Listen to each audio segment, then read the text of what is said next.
कार्तिक महात्म्य 18वां अध्याय। तुलसी महिमा है बड़ी, विष्णु कीनी प्रिय, पूजन सींचन जो करे, यम रहते भयभीत। नारद जी बोले, हे राजन, वहाँ देवताओं द्वारा बोए हुए बीजों से 3 वनस्पति उत्पन्न हुई। ब्रह्मा की स्त्री के बीज से आंवला, लक्ष्मी के बीजों से मालती और गौरी के दिए हुए बीजों से तुलसी। ये क्रम अनुसार रजोगुण, सतोगुण, तमोगुण हुई। जब विष्णु ने विलासमय स्त्री रूपी वृंदा के रूप में देखा तो वे उठ बैठे। कामातुर विष्णु ने उन्हें प्रीतिपूर्वक देखा और तुलसी तथा धात्री ने विष्णु की ओर प्रेम से देखा। जो बीज लक्ष्मी ने ईर्ष्या करके दिया था, उससे उत्पन्न हुई स्त्री लक्ष्मी से ईर्ष्या करने लगी, अतः उसका अति निंदित नाम बर्बरी रखा। धात्री और तुलसी विष्णु को प्रीति देने के कारण प्रीति बढ़ाने वाली हुई। जब विष्णु भगवान उस दुख को भूल गए, तब देवताओं ने उन्हें नमस्कार किया। देवों द्वारा स्तुति करने पर विष्णु जी ने उन दोनों को संग लेकर बैकुंठ गए। इसी से कार्तिक के उद्यापन में तुलसी के वृक्ष के पास विष्णु भगवान का पूजन होता है। वह विष्णु की प्रीति बढ़ाने वाली है। तुलसी वन सब पापों को हरने वाला तथा कामों को देने वाला है। जो कोई इसको घर में लगाता है, उसके यहाँ यमदूत नहीं आते। नर्मदा का दर्शन, गंगा का स्नान और तुलसी वन का सत्संग, ये तीनों समान हैं। तुलसी के लगाने, पालने और पानी देने से, दर्शन तथा स्पर्श से मनुष्य की वाणी और शरीर से हुए पापों का शमन होता है।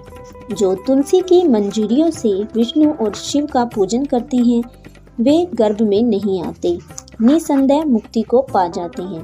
पुष्कर जैसे तीर्थ, गंगा जैसी नदी और वासुदेव जैसे देवता, ये सब तुलसी में रहते हैं। तुलसी की रज लगकर प्राणों को छोड़ने वाले सैकड़ों पापों से भी युक्त होने पर भी यमराज उनको नहीं देख सकता। तुलसी लकड़ी के चंदन को धारण करने वाले शरीर को भी पाप स्पर्श नहीं करता। हे राजन, जहाँ तुलसी की छाया हो, वहाँ श्राद्ध करना चाहिए, वह अक्षय होता है। आंवले की छाया में जो पिंड दान करता है, उनके नरक में पड़े पितर भी तृप्त हो जाते हैं। हे राजन, माथे में, मुख में और देह में जो आंवले को धारण कर स्वयं ही श्री हरि के पास जाना चाहता है। आंवले का फल तुलसी और द्वारका की ये रज जिसके शरीर में स्थित है, वह मनुष्य जीवन मुक्त कहा जाता है। जो इंसान आंवले तुलसी दल में जब स्नान करता है, तो उसे गंगा स्नान का फल मिलता है। जो मनुष्य आंवलों के पत्तों और फलों से विष्णु भगवान की पूजा करता है, उसे स्वर्ण और मोती से पूजन करने वाला फल मिलता है। तीर्थ मुनि देवता यज्ञ कार्तिक के महीने में तुला के सूर्य में आंवले के वृक्ष में रहते हैं। जो मनुष्य द्वादशी को तुलसी और कार्तिक में आंवले को तोड़ता है, वह निंदनीय नरक प्राप्त करता है। कार्तिक मास में आंवले की छाया में बैठकर अन्न भोजन करता है, उसके 1 वर्ष का सारा पाप नष्ट हो जाता है तथा पूजन करना जीवन को सुखी बनाता है।